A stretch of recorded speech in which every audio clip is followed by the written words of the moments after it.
Assalamualaikum warahmatullahi wabarakatuh. Halo semuanya, perkenalkan nama saya Farah Khairul Anissa. Saya dari jurusan Teknik Sipil. Di sini saya akan menjelaskan mengenai konsep dari Smart City yang telah diterapkan oleh beberapa negara di seluruh dunia. Video ini saya buat untuk memenuhi tugas saya di salah satu mata kuliah saya, yaitu transportasi perkotaan yang diampu oleh Bapak Alfian Saleh, ST-MSc. Terima kasih kepada Bapak Alfian Saleh yang telah mengajarkan kami ilmu yang bermanfaat. Baiklah, langsung saja kita masuk ke penjelasan dari Smart City tersebut. Mengenal Smart City dan penerapannya di berbagai negara. Beberapa kota di berbagai negara mulai mengadopsi dan menerapkan konsep Smart City sebagai solusi dalam pertumbuhan populasi perkotaan. Namun, seberapa jauh kamu mengenal konsepnya dan penerapannya? Lalu, apa itu Smart City?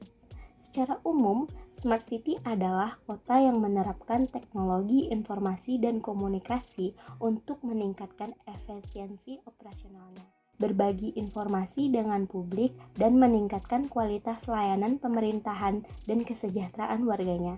Pada dasarnya, tujuan Smart City adalah untuk mengoptimalkan fungsi kota dan mendorong pertumbuhan ekonomi sambil meningkatkan kualitas hidup warganya dengan menggunakan teknologi pintar dan analisis data.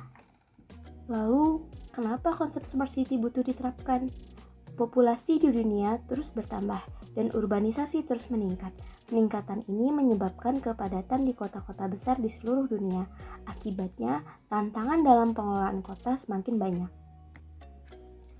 Untuk mengimbangi pertumbuhan penduduk tersebut, beberapa negara melihat kebutuhan akan keberlanjutan lingkungan serta sosial dan ekonomi butuh ditingkatkan, sehingga pengintegrasian teknologi dalam konsep Smart City pun dianggap menjadi salah satu solusi yang diperlukan.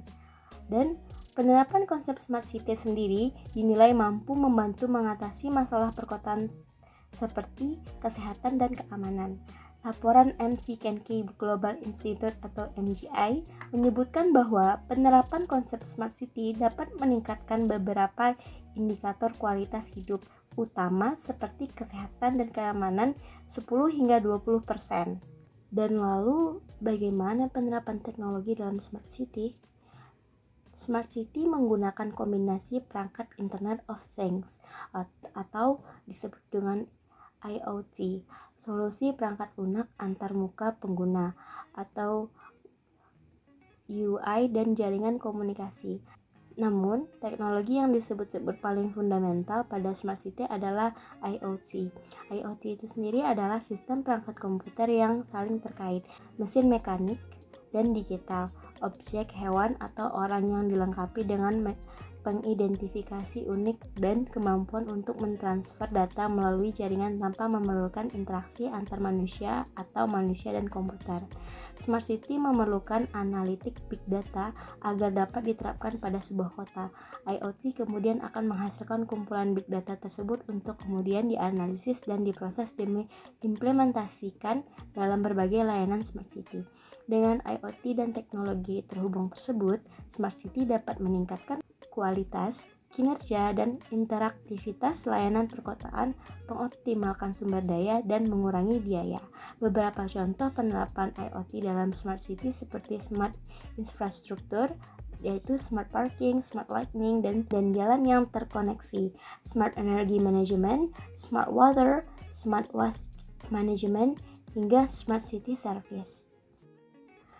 Seperti yang telah dijelaskan di awal, beberapa negara mulai dan sudah menerapkan konsep Smart City. Contoh beberapa kota yang telah menerapkan konsep Smart City adalah Surabaya. Banyak penghargaan yang telah diterima dari eksistensinya Surabaya sebagai Smart City. Penghargaan ini diperoleh dari kemenangan dalam ajang-ajang bergengsi. Pada tahun 2011, Surabaya meraih 3 dari 4 penghargaan yang diadakan oleh majalah Warta Ekonomi. Ketiga penghargaan itu meliputi Smart Government, Smart Environment, dan Smart Living. Surabaya berhasil memenangkan penghargaan tersebut dan mengalahkan 60 partisipan lainnya dari seluruh 33 provinsi yang ada di Indonesia. Dalam memenangkan penghargaan Smart Government, Surabaya unggul untuk hal keterlibatan publik dalam pengembalian keputusan, partisipan warga, dan sistem pemantauan area publik, sistem administrasi kependudukan, dan sistem administrasi perizinan. Untuk kategori Smart Living sendiri, Surabaya raih dengan adanya sistem penerimaan siswa baru secara daring, fasilitas WiFi gratis di area publik, SIM sekolah daring, CCTV pemantauan lalu lintas, dan portal pariwisata. Sedangkan Smart Environment berhasil Surabaya raih karena Kota Pahlawan ini menggunakan sistem peringatan dini bencana, sistem pemantauan air berbasis TI, dan sistem pengelolaan sampah berbasis TI. Untuk kategori yang tidak berhasil oleh Surabaya raih adalah Smart Economy, di mana kategori ini dinilai dari kewirausahaan serta fleksibilitas pasar tenaga kerja.